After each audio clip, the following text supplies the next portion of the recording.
The Indian Navy is full of geniuses. I mean, you might just be officers serving. There was a film on the 1971 PNS Ghazi. Was the film actually depicting the truth? The movie, of course, while it was possibly a slickly made movie, it took a lot of cinematic liberties, and perhaps filmmakers are within their right to do that. Broadly, what is accurate in that movie? 14 girls will be passing out of the NDA this year. We will have our first batch of female officers from the Indian National Defence Academy. I feel proud to think that we've come a long way, and I wish the girls all the best. What is your take on the future of naval warfare, Commodore? I believe there is this wonderful link between the fact that, for example, in Operation Sindoor, you had a women's spokesperson in the forefront giving out our point of view, and over the next 20-30 years they will occupy the senior most position.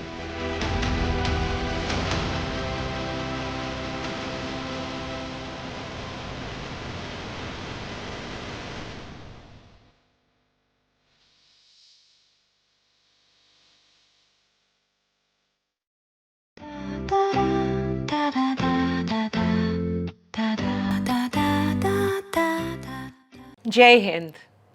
Hello. I am Meenamma. I'm a storyteller and a trainer, and I wish to share my chats with inspirational people around me on varied topics of global interest with the hope that my audience may design a better life from my episodes. Each talk is an inward journey. Come travel with me today to meet an extraordinary human being. But do watch the episode till the end and subscribe to Meet Meenamma on YouTube, Instagram, and other handles. I'll be also putting out short clips and exciting reels on this episode for you to get valuable insights in lesser time. I need your help to grow. Do hit the subscribe button right away. Thank you. What a mind-boggling combination. A Vishisht Seva Medal for the distinguished services of our higher order, a PhD from the Mumbai University, 5 postgraduate degrees in science and social sciences, a lead writer and chief editor of 12 books and monographs. Oof, Meenamma is proud to introduce this proud citizen of India, Commodore Srikant Kesnur.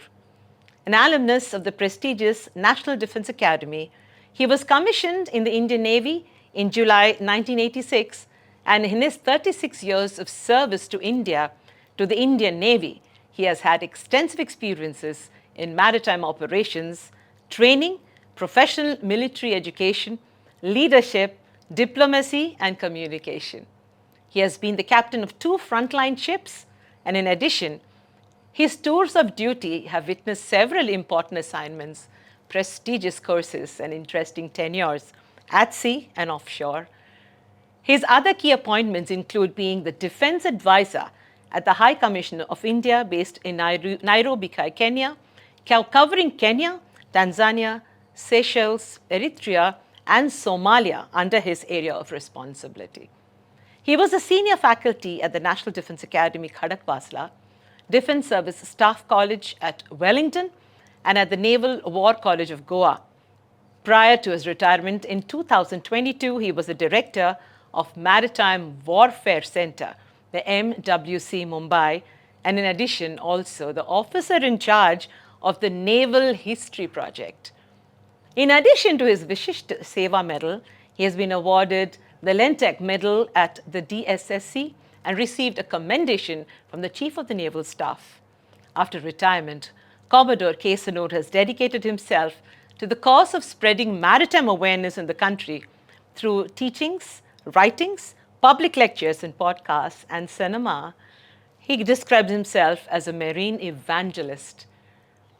The recent conflict with our neighbors has rattled the peace of India, and I'm sure that Commodore Kesnur who has spent nearly 10 years in the Navy in the think tank related to wargaming and scenario building, coupled with his history background, is the apt candidate to discuss Operation Sindoor today and many, many more topics. Without much ado, I'm proud to welcome Commodore Srikant Kesnur to the Meenamma seat. Hi Srikant, how are you doing today? Thank you so much. Wonderful, wonderful to be on your show, Meenamma show. Very popular, a cult show, and lovely to be with you and connect again, even if it is virtually. Srikant, you know, the way we have connected together, you're so far away from me, but still we are related and connected. There's a war happening. There is a campaign against terrorists in the same manner. We don't have to live in the same zone, but we can fight each other or love each other. I want to start asking you so many questions, but let's start at the very beginning. What is your career journey? I know you've done so much. My God, your biodata just filled up my mouth. But what motivated you, Commodore, to join the Indian Navy? And how has your beautiful journey evolved over these past 36 years that you served India? Actually, Meenakshi, you'll be surprised to hear that it was an accident of fate. I studied in a Sainik school in Karnataka, Sainik school Bijapur, and there, of course, everyone aspired to join the National Defence Academy. So when our turn came in 11th standard, all of us, when we applied, as friends, you think that you want to be together for the rest of your life. And I actually applied giving army as the first choice because most of my friends did that. Later in the day, my father, who was also teaching in the same school, just very casually in a conversation, he asked me, so what happened? And I said, I filled the form for NDA. And he says, what choice did you give? And I said, army. And he very casually said, no, why don't you make it Navy? Because he was very much influenced by the principal when he had joined, who was a Navy officer. And he said that that's a smart uniform and joined the Navy. Those days people listened to their parents, So I next day actually went and corrected it to Navy and then gave the exam few months later. Fortunately for Navy, it had limited number of seats. For NDA, just about 30 seats out of 300. So you had to be a little high up in the merit, and fortunately I was up in the merit and I got selected. So it is a complete accident of fate. I don't even know if at that time I wanted to join the armed forces because NDA was somewhat of a tough journey for me. It took me some time to adjust. I see the logic of that place now, but those days it was difficult. But the Navy was a fantastic journey. The moment I moved from NDA to the naval ship for subsequent training and after commissioning, it's been a wonderful journey where many of these degrees and books have actually been because of the Navy. And the best part is I stayed in mainstream operations, commanded ships, did all that executive officer does, a career officer does. And yet I was given this leeway and liberty to train, to teach, to write, to follow my educational pursuits. So Navy, I think, has been a fantastic service. And even though it was an accident, given a chance, I'd want to do it all over again. Oh, we're so lucky that, a man in white joined us because, I live in Visakhapatnam and it's the home of the Eastern Naval Fleet. And I'm so happy that we actually met at Visakhapatnam, you in your uniform and, the awe that I have for you. But, amongst all the things that you did, you have been also in a diplomatic role. Your experience as the defense advisor from India to Kenya is absolutely fascinating. When I look at that part of your journey, you were actually an eyewitness to many things that happened when it came to piracy in that area. How did your role shape your understanding of international relations? Because today I think that you are an expert, because I see you in so many of these talk shows across many channels. You're an expert in international relations, particularly with the Indian Ocean, and the Navy, the maritime story.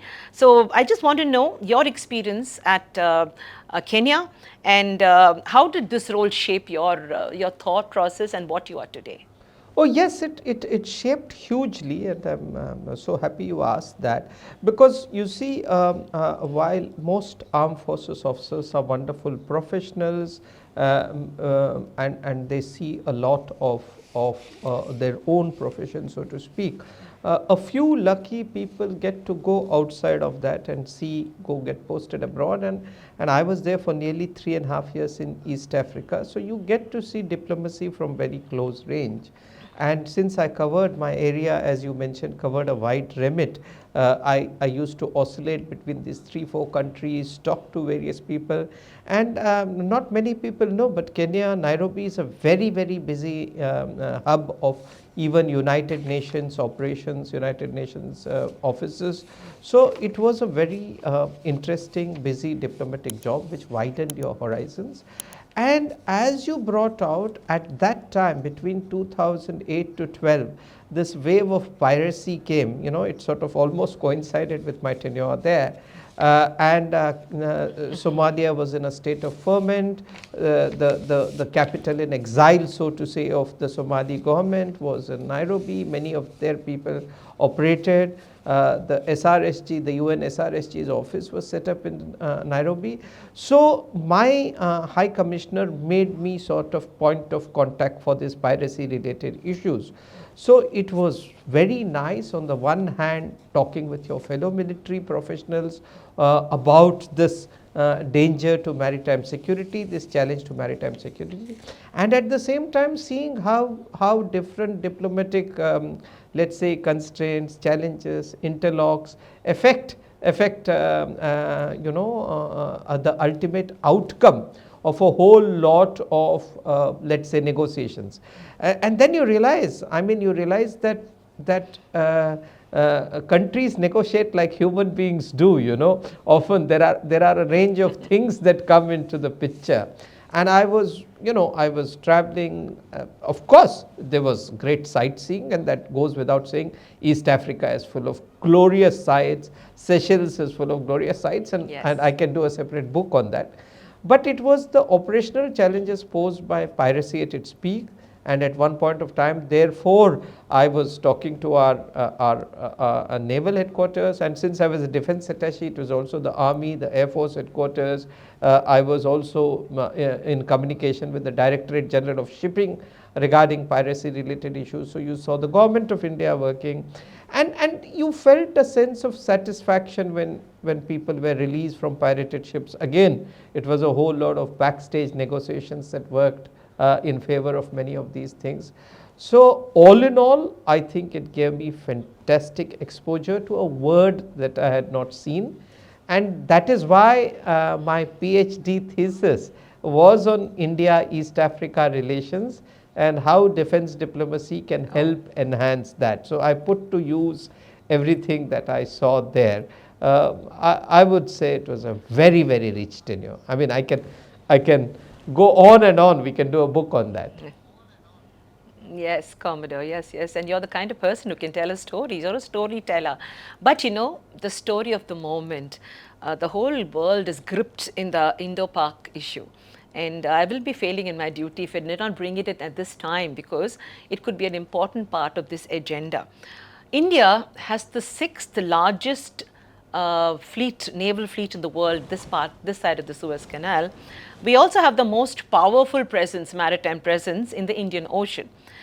We have 2 aircraft carriers, indigenous, and absolutely a robust lineup of crafts. We've invested well in the maritime story to show the prowess of India. But what has happened over the last month and a half, is actually a journey into terrorism in a different way. I mean, I don't know whether it's a proxy war that is being fought by our neighbors. What is happening? Every day we get different stories. The maritime news is also different. Commodore, we see the army, the Patton tanks, the tanks, people in uniforms running in. We see the Air Force in their strength, but we do not see the silent navy, the silent killers, the silent force. So many people just see the ships, more. We don't even see the fleets take off. We don't know where you're going, what's happening. So the story, the maritime story of India is unknown till somebody tells us what exactly happened. So in a very powerful statement, the DG made a beautiful statement saying, you eat bread or eat my bullet, and that was followed up by Mr. Modi, who said exactly the same thing. So tell me what exactly happened. How was the Navy involved in Operation Sindoor, and what is the strength, the prowess that we showed? And today, if I look back, I think the Navy is an equally heroic partner what has happened in the last few months. Yeah, absolutely. I will aim to give some perspective, of course, on the question that you asked, because what happened, I think the Director General of Naval Operations has mentioned, and I'll try and unpack that a little. You are right, the Navy is called a silent service, and there is a reason. You can't see the Navy when it disappears beyond the horizon, unlike when you see the Army and the Air Force. So therefore, there is an element of mystery about the Navy. The second thing we must realize is that in any war, battle, conflict, all the three armed forces give a menu of options to the political and military leadership, highest leadership, and then the apex chooses whichever is the option. As far as the Navy is concerned, we must factor in this, that when the Navy comes into a battle, it comes at a certain escalation level or escalation ladder, as we call it, because the use of a Navy, I mean, you use navies, one, to hit military targets, of course, but you also use Navy to disrupt shipping, hit commercial target, hit the things that affect the economy of another nation, your antagonist in this case being Pakistan. So what happens is, it has certain dimensions to the employment of Navy in conflict, So that is why sometimes you see the Navy deployed, like in 71 war, in a very offensive manner. At other times you see it deployed offensively, but sheathed, so to say. So you are poised, you are there in the theater of action or theater of operation. You are proactively already there, but your very posture is deterring the enemy from further adventurism, and that is what happens. That's what Navy did in Kargil, and in the in more recent times, like in Balakot and Uri time, in fact Galwan, the Navy is out there deployed, and then the very act of deploying the Navy and showing its proactive stance keeps the war to a certain level. So that is important to be remembered. Your other point is very, very important. I think Operation Sindoor showed in the combined briefings of all the three Director Generals of Operations that this is a skirmish in which all the three services were involved. They operated together. There was lots of coordination. Now, who was called into action, who used what vector at what time, we know some, and gradually these things will come out. So I think, yes, perhaps people did not see the Navy directly get into action, but the mere fact of Navy being there in the theater of operation, fully sort of assembled and deployed, is something that can cause lot of say fear in the enemy. And your final point, look, we are a very, very powerful Navy. We are a Navy that's far, far more powerful than Pakistan. 2 aircraft carriers, submarines, surface ships, all of that, is fantastic fleet strength. And this is the sort of fleet strength that can deter the best of people from wanting to pick up a fight. So I think the proactive deployment of our Navy as warranted by the situation resulted in a certain de-escalation or cooling of tempers or whatever you call it, though of course we'll come to know more as the days follow. So tell me, I'm just asking you, many people talk about Karachi being bombed by the Indian Navy ships this time, and there are many people say no, it didn't happen. DG doesn't talk directly about it, but then he says that we went and crippled them, we went and showed them our prowess, we captured their, their corner, and what is that called, a zone where they cannot interact on trade and other things. And India, if you look at the peninsula, is so strong. We have so much of a coastline, right? In the Indian Ocean is part of us. The Arabian Sea, we have our music. We have our music playing in the also in the Bay of Bengal. We are strong east, west, and south. So India is a top contender when it comes to the water. And 90% of trade in the world is through water. 80% of petroleum products come. So I think India is in such a position, especially the Navy. You exist in many benign forms, isn't it? You are talking about so many benign. But tell me about Karachi. So when I told somebody that a Commodore was coming to talk, they said, ask, what is the truth about, was Karachi bombed? If Karachi was bombed, what did it look like?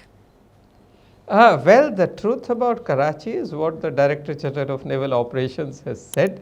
I don't think it would be correct for me to, comment on what such a high functionary has said. But you see, you often flag the bigger point just now, which many people miss. If you see the geography of Pakistan just spread east-west over a few hundred miles, everything that comes to their coast, whether from the Red Sea, whether from the Gulf or from south, is easily liable to be intercepted by any navy that is interposing in between. Okay. And if you got a powerful navy that is threatening, I mean, if someone muscular might is enough to tell you that I can choke you, I can squeeze your neck, he doesn't actually have to squeeze your neck. The mere showcasing of his panja close to your neck sends the message across, and this has been done repeatedly. Of course, in 1971 we attacked Karachi, and we did that spectacularly, and I'm sure memories of that is there. And then in 1999 in Kargil, couple of years after that in Parakram, each time the Indian Navy has been very proactively and aggressively deployed. And each time the message is the same, that look, we can strangulate you, we can choke you, so don't be far too adventurous. Which is why often the conflict is localized to certain part of LOC, certain part of mountains, or there is a de-escalation that sets in. So I think yes, it is spectacular and great to attack Karachi. We did that in 71. But the fact that should be taken in mind is Indian Navy is eminently capable of causing great damage to our adversary should he indulge in any misadventurism. And I think that lesson has been taken by them. Yes.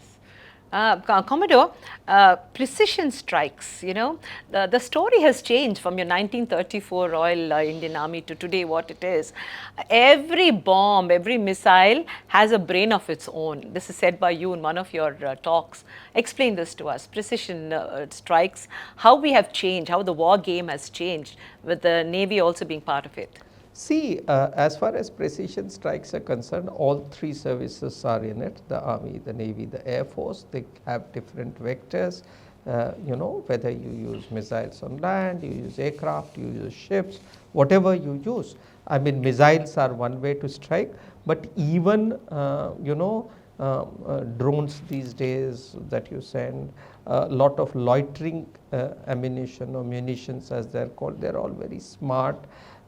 So what I meant was that in olden days, anything that you sent into the air was largely a projectile. You you aimed to a certain distance and your gun was made to fire to that distance, and that projectile carried with it a certain warhead and it fell and it caused destruction. Delivered. Precision is where now the projectile that is going has a brain of its own, and that brain is through the form of certain sensing or guidance systems. Those guidance systems can be radar, they can be infrared, whatever, and they are controlled on the one hand from their own internal logics and systems, and they are also controlled from the back end by the entity that has sent them out, with the cumulative result that today you can actually guide that bomb or missile to the actual building location. I mean, some people mention of particular room that you want to go, but so the advantages of course is you can hit the person or the building that you want. You can reduce the collateral damage, and that is what we did during Sindoor. We said our aim is to hit terrorist hideouts and we are just hitting them. So that is where these precision strikes come into. So basically, earlier if you had something that were area weapons that hit within a particular area, now you are able to target with the kind of finesse, as they say, that you could have your room or my room as we are sitting like this, targeted by a missile, and from hundreds of kilometers away. So the person who is firing can be sitting in his own country or in her own country and directing that. And we are very fortunate that this aspect also India, what we have acquired in the last few years, has greatly enhanced our combat capability in being able to launch precision strikes. Commodore, a lot of water has flown under the Operation Sindoor Bridge because it's so hot and happening.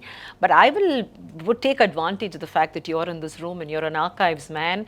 Also, you're a man who takes pride in showing the Navy's perspectives to the common man. There was a film on the 1971 PNS Ghazi. I want to know, was the film actually depicting the truth? What happened in 1971? Victory at Sea happened right here, a few meters away from where I'm sitting in Visakhapatnam. Give us your anecdotes and stories about 1971 Victory at Sea. There are lots of anecdotes. So first let me cover Ghazi, since you mentioned that, and the wreck of Ghazi is just outside Visakhapatnam, and you must know that every time when our naval ships go up and down there, we use that as a pinging spot. We sort of tell any visitors who are embarked that this is where Ghazi is lying. The movie, of course, while it was possibly a slickly made movie, it took a lot of cinematic liberties, and perhaps filmmakers are within their right to do that.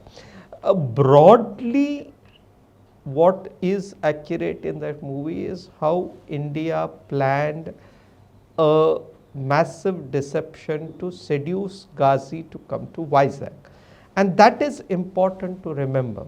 You see, there is a lot of unnecessary quibble between various historians or experts on either side about what were the circumstances because of which Ghazi sank. Now, some people say it was because of internal explosion. Someone says that it went over its mines.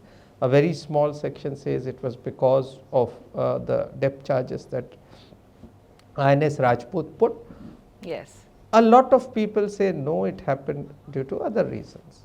Whatever be it, nobody denies 3 or 4 things. One is the Indian Navy, in a masterly stroke, having deployed the Vikrant to the east and knowing that Ghazi would be coming hunting for Vikrant, the Navy gave all the impression that Vikrant will be off Vizag, but actually deployed Vikrant off Andamans.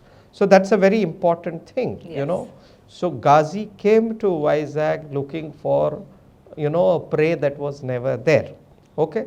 The second thing, we continued with that deception charade by saying, by having Rajput make signals pretending that it was Vikrant, by having signals made to harbors for huge quantities of rations of the kind that only Vikrant can demand, by making an innocuous signal that was intercepted by the enemy from a sailor purportedly from Vikrant saying he'll meet his sick mother later.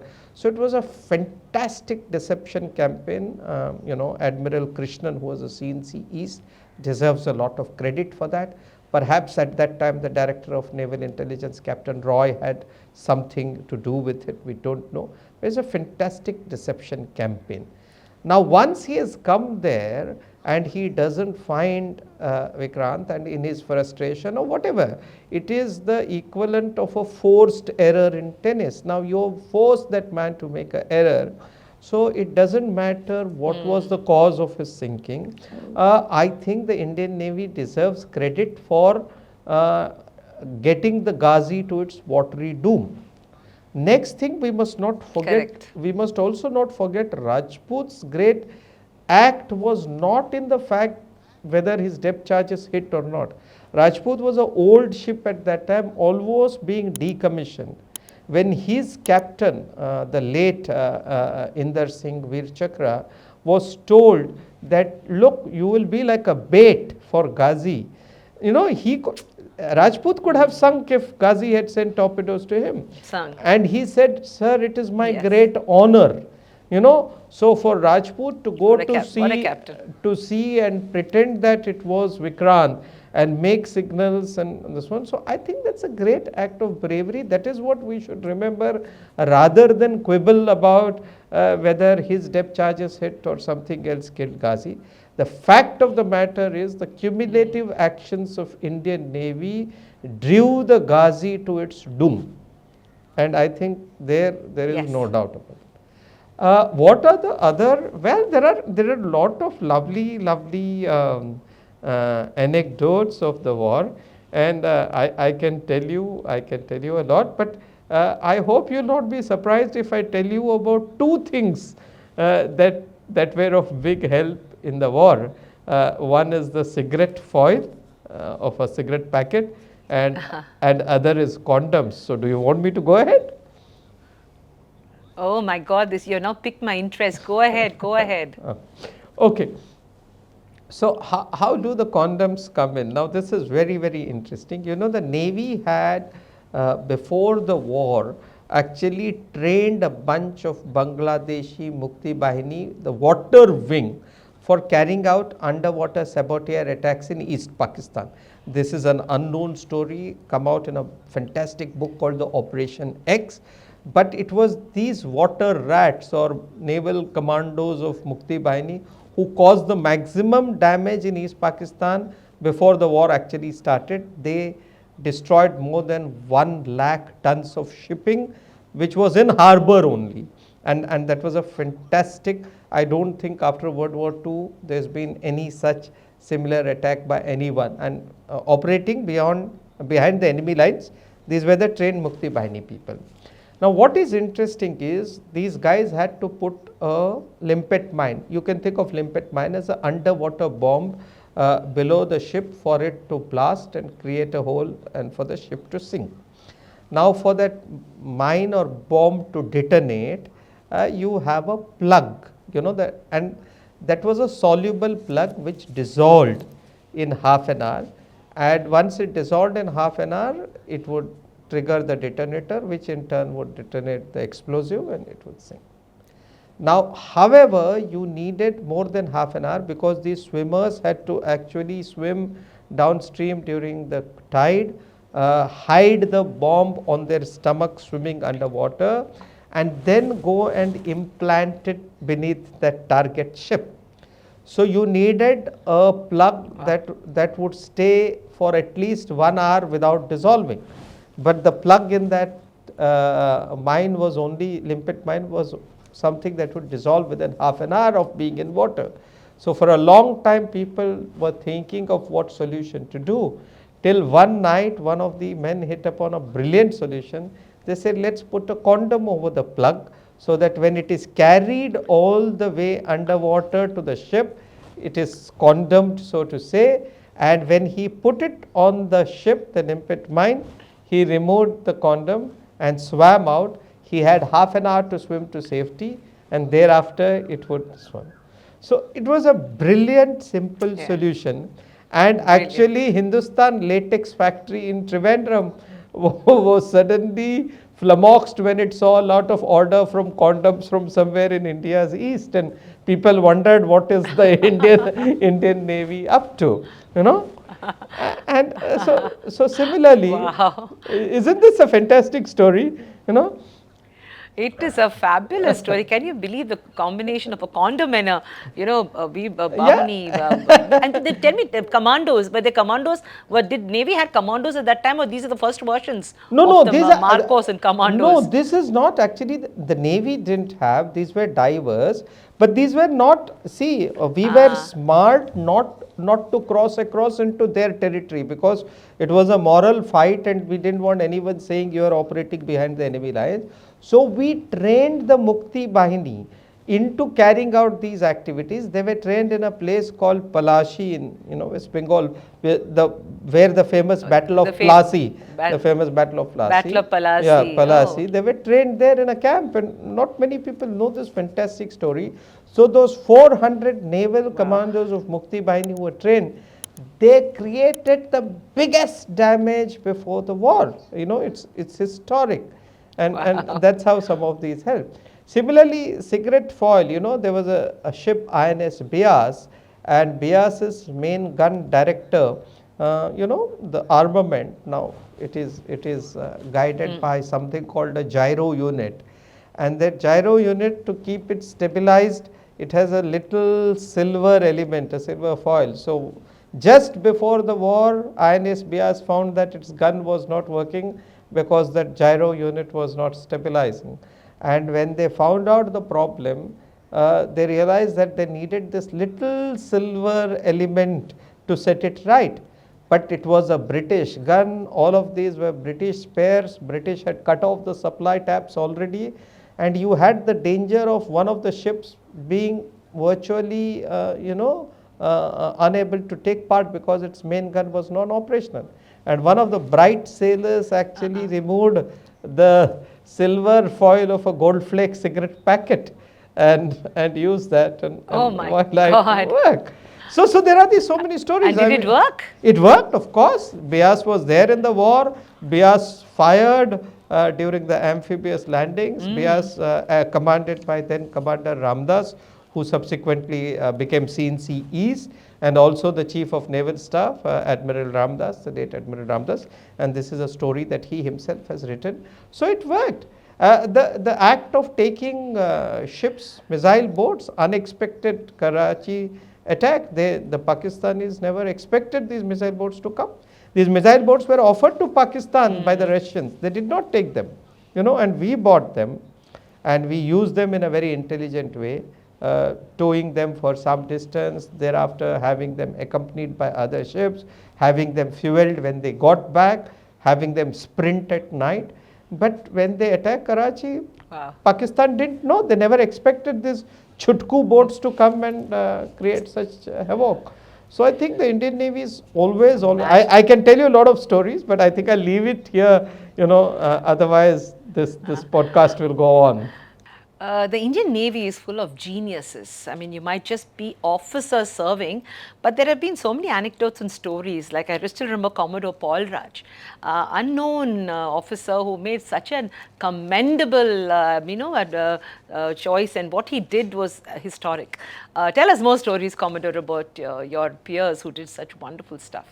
Actually, Paul Raj was much senior, but then, like you brought out, it's a fantastic story. And it's a fantastic story for 2 or 3 reasons.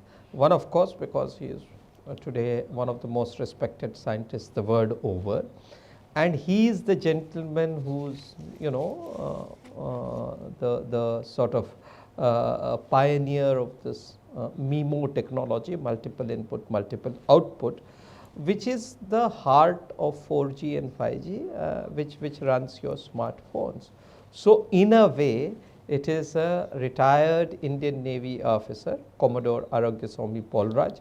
He is of course now a professor emeritus at Stanford, who is responsible for all of us using our smartphones in a smart way and being able to do all of this. Now it's nobody's case that this is just single, obviously scientific inventions, innovations, have lots of people contributing. But the brilliant fact, like I said, is that Paul Raj's journey begins as a scientist when the Navy actually enables him. He was always, a genius, a whiz kid. But after the 71 war, when we lost the INS Kukri, because these were ships brought from Britain, and those sonars were made for the cold water conditions of Atlantic, and we felt that the warm waters of Indian Ocean needed a different sort of sonar, an indigenous sonar, and that's when Paul Raj's journey starts. So he designs India's first indigenous sonar, which is a big huge leap in our own indigenous journey. It was called the APSO at that time. And he spends a lot of time with IIT professor. He regards Professor Indrasen, if I remember right, as one of his key mentors. Then he is involved with the Naval Physical and Oceanographic Laboratory. So basically he spends time sort of cutting his teeth on technology in India, and then goes to Stanford. So that makes in some way the Indian Navy part of his journey of being this world class scientist, And Indian Navy has done that in many other ways. Paul Raj is one great example.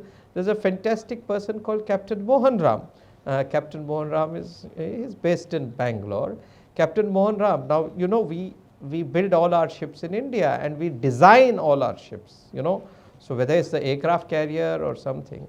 Now the designing of Indian naval ship journey, Mohan Ram is a big pioneer, because the first of these ships that we built were called the Leander class, and then the Godavari class were our first unique design, and Mohan Ram was the man who made that possible. Now Mohan Ram subsequently, after quitting the Navy, he joined I think Mukund Iron and Steel for some time, and then went to this TVS company, and there he designed the TVS Scooty, which is a hugely popular vehicle. And sometimes he jokes in a very fantastic, he's a brilliant person, in a very self-deprecating manner, that I am known more as the designer of TVS Scooty than of Navy's leading warships. TVS Scooty. Than as Navy's leading warships. So these are great scientific heroes, and Wow. these are just a small example amongst so many that I can tell you who have blazed a trail of glory in science and technology. But since you talk of stories, I want to tell you a couple of very interesting stories of the Navy, and now I'll go to pilots. We have heard, we have heard of ejections from aircraft, and ejections happen in air, right? But I don't know if you've heard of an underwater ejection, Oh, wow. The Indian Navy has a pilot. This was Peter Debras. He retired as a rear admiral. But Peter Debras in 1976, the 4th of March 1976, when his aircraft, the Seahawk, took off from INS Vikrant, the old Vikrant, those, the aircraft is launched by a catapult, and there was a kind of catapult failure, so he didn't get the desired speed. So the aircraft just went out, rolled out of the aircraft carrier, so to say, and went nose down into the water. Down. Now look at the presence Oh of my pilot. Look at the presence of the pilot. He was going nose down in the water. Okay. He knew that behind him is this huge aircraft carrier, and he has to wait for the aircraft carrier to pass over him, because that Seahawk had capacity for ejection underwater. But if he had ejected too soon, he might have just ejected and hit the carrier on top, crossing over him. And if he ejects too late, then, well, it might be too late for him to get out. So look at the presence of mind, the counting, the discipline, that he ejected at exactly that time. He came up, he was still on the stern of Vikrant. Vikrant gave some excellent orders, and he was thrown off by the propeller wash, and he landed up on just about 400 yards behind the ship, and immediately there was a rescue helicopter on top of him. How many countries can claim of an underwater ejection by an aircraft carrier pilot? I mean, these are brilliant. These need to be made into stories by themselves. Similarly, we have this. We have this wonderful tale of two pilots in 1965 war when was it 65 war? 65 war in May when the aircraft carrier was deployed. When two of the pilots, they hurriedly, their leave was cancelled, they were on the ship, and they were both to get married, then Lieutenant Gupta and Tipnis. So they actually, when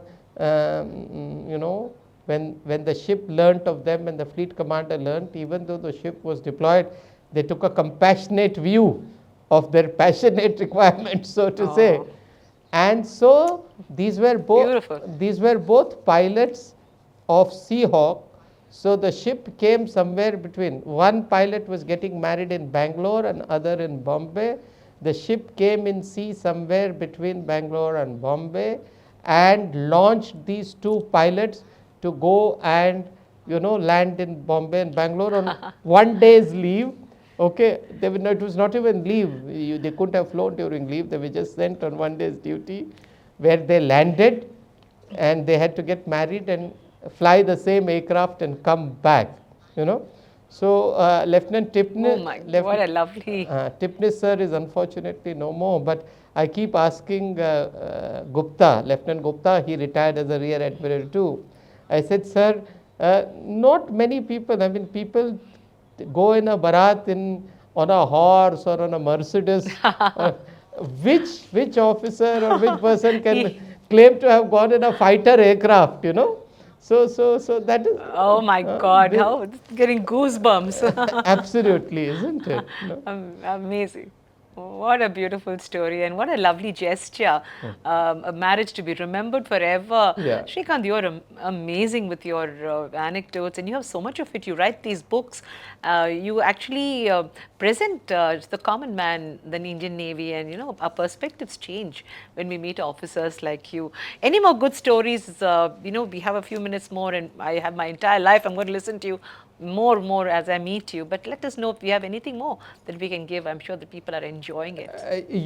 I think we should save some for next episode or for my book. I don't want to give everything, but all these people, I mean, there is a bigger point. I mean, the Navy has had, since you're talking, has had some fantastic characters. That's the point I make through these anecdotes, whether in science and technology, whether in operations, whether in leadership. I mean, we've had people like Paul Raj and of course Mohan Ram. We got Admiral Nanda, who was a larger than life hero of 71 war. People know Sam Manekshaw was the army chief, but very few people know about Nanda, who was the navy chief. So my idea, we've had people like Admiral Avati, a great maritime person. Today, if we have two women officers sailing after doing a parikrama or circumnavigation of the world, it owes to the efforts of Admiral. For 8 months. Yes, 8 months how. It owes to the efforts of Admiral Avati, who was pushing for Indian officers to do this. Admiral Roy, who did that great thing in 71 war behind enemy lines, and then went on in some ways to become the pioneer figure of India's nuclear submarine program. Indian Navy has been blessed with some fantastic characters, and each one of them tells a story, and these stories many of them remain untold. I have done some initiatives through things like Amar Chitra Katha volumes, through anecdotes, through writing about people. But we still remain a silent service when it comes to telling our stories. You know, at this time, I must tell my viewers, YouTube algorithms, they do not support the war stories somehow. So I need your help. Do me a favor and subscribe to Meet Meenamma right now, because we've got some excellent storytellers coming on in the next few episodes. But as we speak, you know, as this episode goes out to the public, 14 girls will be passing out of the NDA this year. We will have our first batch of female officers from the from the Indian National Defence Academy. I feel proud to think that we've come a long way, and I wish the girls all the best. What is your take on the future of naval warfare, Commodore? Oh, fantastic. Let me address the thing that you said just now, because I believe there is this wonderful link between the fact that, for example, in Operation Sindoor, you had a women's spokesperson in the forefront giving out our point of view. As of today or tomorrow, I think tomorrow the women officers will be coming into Goa after a triumphant 8-month long, Odyssey. 8 months. And then 30th, immediately the day after that, you have these 19 women cadets passing out of National Defence Academy. 19. And it is fantastic because it talks so much about how women are now coming slowly, becoming an important aspect of armed forces. And over the next 20-30 years, they will occupy the senior most positions. I was in NDA just about a month ago, giving a talk, and this is exactly 40 years. I passed out of NDA in 1985, end of May, early June. So this is exactly 40 years since we passed out, and so many things have changed. It's transformed, and it's wonderful to see confident women in the forefront. I am a product of Sainik School. The Sainik School that I go has women cadets now. So we're going to see a lot more of women in armed forces, and that's excellent. It's very good. As to the future of Navy itself, as you brought out earlier, we are one of the most formidable navies, the top 5, top 6, whichever way. I would think we're amongst the top 3, 4 in terms of many of our capabilities, but I don't want to get into that quibble.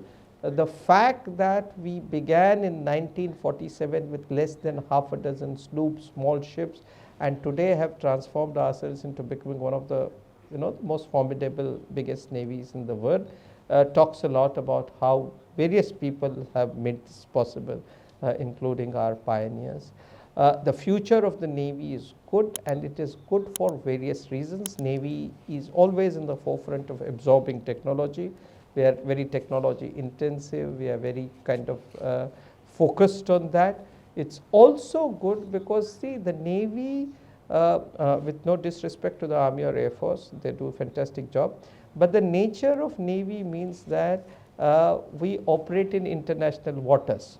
And when you operate in international waters, whether it is maritime security challenges, piracy, various threats, or defense diplomacy, so policing of the seas, diplomacy on the seas and through the seas, reaching out to other countries, humanitarian assistance and disaster relief to other nations, largely the Navy is the vector for all of this.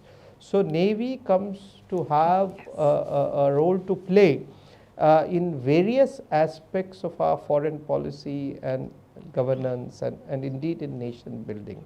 So I think Navy is poised to grow, become one of the biggest and best navies in the world. And through your channel, I would like to tell all young men and women to make a beeline to join the Navy.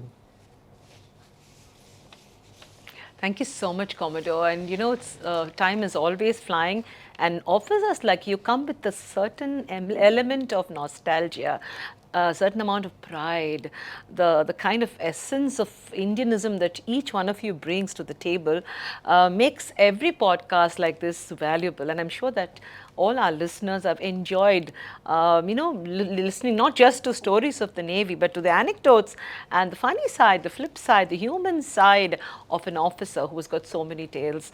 Thank you for being here.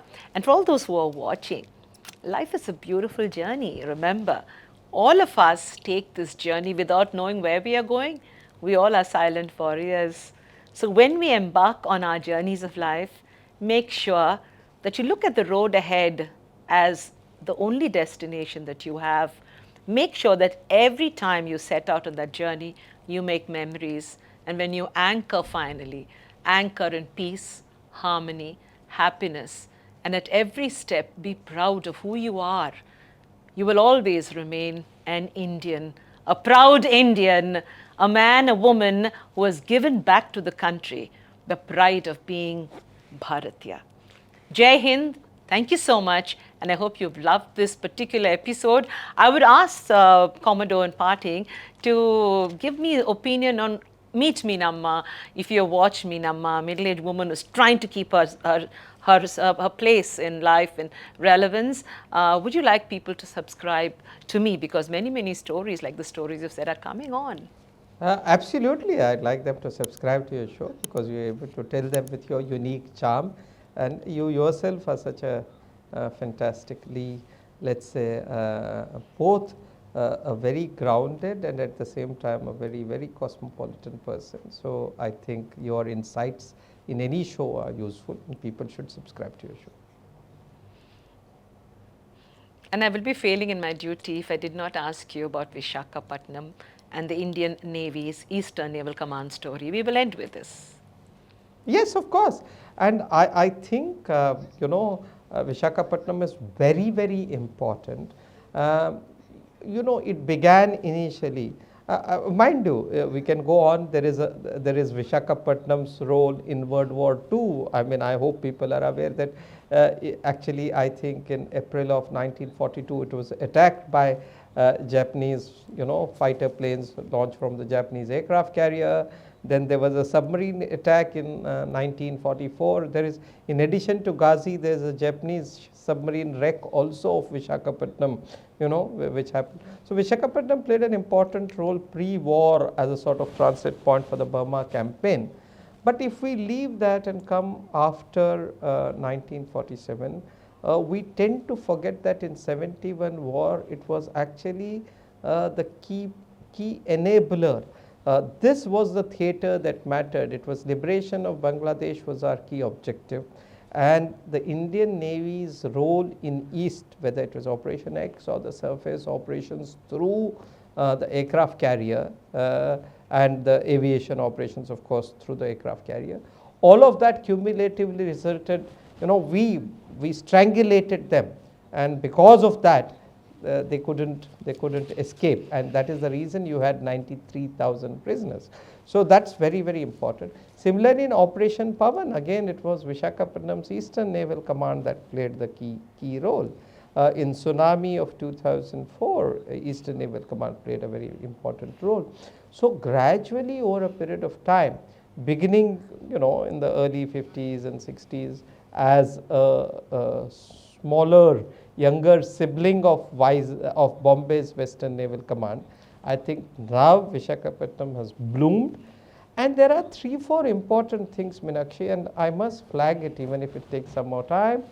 I think in recent times, the way Vishakhapatnam has hosted the International Fleet Review in 2016, the Milan series, its fantastic harbor where you can anchor close, the operational displays that you do, all of that has made Vishakhapatnam a very natural harbor to have these international Navy meets. So it's become the center of naval diplomacy also.